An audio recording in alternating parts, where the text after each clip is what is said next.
சின்ன வயசுலேருந்து ஒன்றாவே வளர்ந்து சேர்ந்து விளையாடி சண்டை போட்டு வளர்கிற ஒரு அண்ணன் தங்கச்சிக்கு நடுவில் எப்போ அந்த விரிசல் வந்துடுது, டிஸ்டன்ஸ் வந்துடுது அப்படின்றதே நமக்கு தெரியறதில்ல. ஆல்மோஸ்ட் எல்லா பொண்ணுங்களும் கல்யாணத்துக்கு அப்புறம் அண்ணன் தங்கச்சி பாண்டிங்கை தாண்டி அவங்களுக்குள்ள ஒரு அப்பா பொண்ணு ரிலேஷன்ஷிப்பை மெயின்டைன் பண்ண ஆரம்பிச்சிடுறாங்க. கல்யாணத்துக்கு அப்புறம் ஆல்மோஸ்ட் எவ்ரி கிட்ட அப்பாவை தான் பார்க்குறா. ஜஸ்ட் ஒரு கால் பண்ணி எப்படி இருக்க, சாப்பிட்டியா, உன்னை பற்றி தான் நினச்சிட்டு இருந்தேன் அப்படின்னு ஒரு அண்ணன் கேட்டால் போதும்னு தான் ஒவ்வொரு தங்கச்சியும் எதிர்பார்க்குறா. அந்த ஃபீலில் ஒரு தங்கச்சிக்கு வேர்ல்ட்ஸ் பிக்கஸ்ட் திங்காக தான் இருக்கும் அப்படின்னு நினைக்கிறேன். ஆனால் இப்போல்லாம் இது ரொம்ப ரேர் ஆகிட்டு வருது.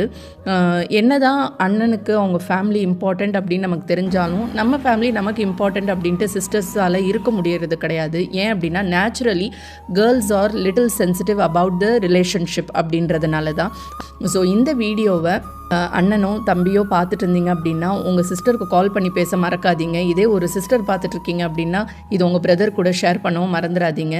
என்ன தான் இருந்தாலும் டிஸ்டன்ஸ் வந்துடுச்சு அப்படின்னா அந்த பெயின்னு உங்கள் 2 பேராலையும் தாங்கிக்க முடியாது அப்படின்றது தான் உண்மை.